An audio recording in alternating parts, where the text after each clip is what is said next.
பாடல் 34. மாறுபட்டு மணி துலக்கி வண்டி நெச்சில் கொண்டு போய் ஊறுபட்ட கல்லின் மீதே ஊற்றுகின்ற மூடரே, மாறுபட்ட தேவரும் அறிந்து நோக்கும் என்னையும் கூறுபட்டு தீர்க்கவோ குருக்கள் பாதம் வைத்ததே.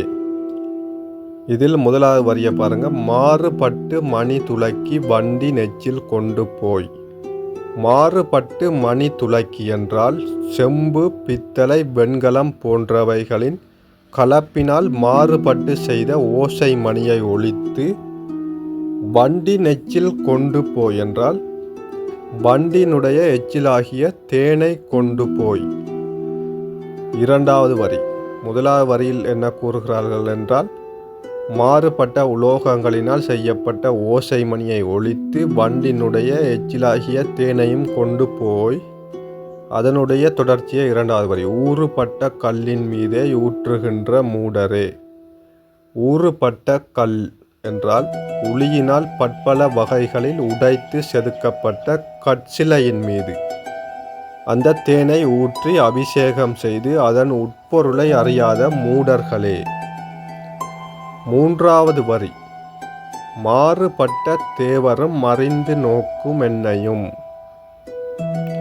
மெய்ப்பொருளாகிய ஈசன் நம்மிடமே மாறுபட்ட அண்டக்கல்லாக இருப்பதை அறிந்து அதிலேயே அபிஷேகம் செய்து அதனையே நோக்கி தியானிக்கவும் என்கிறார் சிவவாக்கிய சித்தர். நான்காவது வரி என்னவென்றால், கூறுபட்டு தீர்க்கவோ குருக்கள் பாதம் வைத்ததே.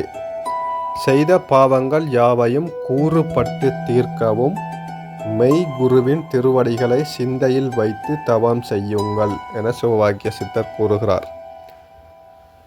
இந்த பாடலினுடைய பொருளை மட்டும் கூறுகிறேன், செவிமடுங்கள். செம்பு, பித்தளை, வெண்கலம் போன்றவைகளின் கலப்பினால் மாறுபட்டு செய்த ஓசை மணியை ஒலித்து வண்டினுடைய எச்சிலாகிய தேனையும் கொண்டு போய் உளியினால் பற்பல வகைகளில் செதுக்கப்பட்ட கற்சிலையின் மீது ஊற்றி அபிஷேகம் செய்து அதனுடைய உட்பொருளை அறியாமற் இருக்கிறீர்களே மூடர்களே. மெய்ப்பொருளாகிய ஈசன் நம்மிடமே மாறுபட்ட அண்டக்கல்லாக இருப்பதை அறிந்து அதிலேயே அபிஷேகம் செய்து அதனையே நோக்கி தியானிக்கவும் என்கிறார். செய்த பாவங்கள் யாவையும் கூறுபட்டு தீர்க்கவும் மெய் குருவின் திருவடிகளை சிந்தையில் வைத்து தவம் செய்யுங்கள். மெய் குரு என்றால் உண்மையான குரு. உண்மையான குரு எதுவென்றால் அது எம்முடைய மனம். மனமே குரு என்று சொல்வார்கள். நாம் ஆன்மீக வழியில் சென்று இறைவனை அடைய வேண்டும் என்றால் அதற்கு எங்களுடைய மனமே குருவாக நிற்கும். அதனால் உண்மையான குரு எது என்று கேட்டால் அது எம்முடைய மனமாகும். இந்த பாடலினுடைய உட்பொருள் என்னவென்றால், கல்லினால் செதுக்கப்பட்ட கற்சிலையின் மீது அபிஷேகம் செய்து அதனை வழிபடும் மூடர்கள், அது ஒரு மூடத்தனம் என சிவவாக்கிய சித்தர் கூறுகிறார். வெளியில் உள்ள கற்சிலையின் மீது அபிஷேகம் செய்கிறார்கள் இந்த மனிதர்கள். அது ஒரு மூடத்தனம் என்று கூறுகிறார். எவ்வாறு அபிஷேகம் செய்ய வேண்டும் என்றால், நமக்குள்ளே உள்ள அண்டக்கல்லாக எம்பெருமான் ஈசன் அண்டக்கல்லாக எமக்கு உள்ளேயே இருக்கிறான், ஒளிந்து இருக்கிறான். அதனை அறிந்து அதற்குரிய முறையில் அதற்கு அபிஷேகம் செய்து அதனை நோக்கி தியானிக்க வேண்டும் என சிவவாக்கிய சித்தர் கூறுகிறார்.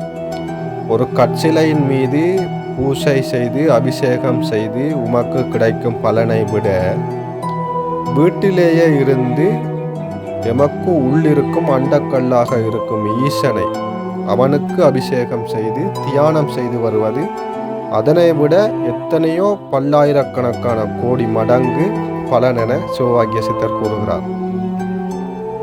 செய்த பாவங்கள் யாவும் இந்த கல்லின் மீது ஊற்றி அபிஷேகம் செய்வதனால் உங்களுடைய பாவங்கள் யாவும் உம்மை விட்டு விலகப் போவதில்லை.